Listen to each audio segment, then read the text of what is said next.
Monkey and cap seller. Monkey और टोपी बेचने वाला। आप सब सुनोगे? ठीक है। एक टोपी बेचने वाला होता है। टोपी बेचने वाले को सबने देखा है? मैम आपने सबने कैप खरीदी है? हाँ, तो वो गांव गांव जाके अपनी टोपी सेल करता है, सबको टोपी बेचता है।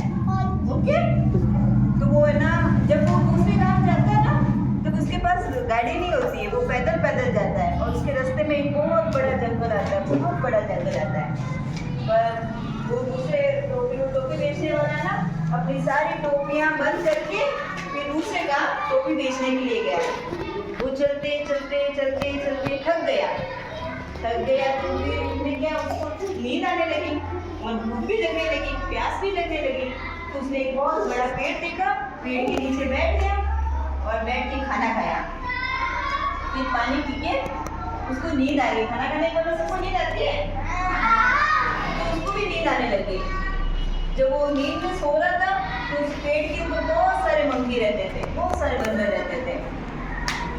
और उन बंदरों ने क्या किया कि देखा कि कैप सेलर के ऊपर है ना टोपी पहनी हुई है, कैप पहनी हुई है। तो उनको भी अच्छा लगा कि ये कैप पहन के कितना अच्छा लगता है, हम भी कैप पहनेंगे। उसने उसकी टोपी में से सारी कैप उठा दी, वन बाय वन सब कैप लेके चला गया और अपने सारे बंदरों को दे दी। फिर मंकी जैसे ही कैप सेलर उठा और उसने देखा कि मेरी तो टोकरी खाली है, मेरी सारी टोपियाँ कहाँ गई। फिर वो रोने लग गया, अरे मेरी टोपियाँ कहाँ गई, मेरी टोपियाँ कहाँ गई, मेरी टोपियाँ कहाँ गई।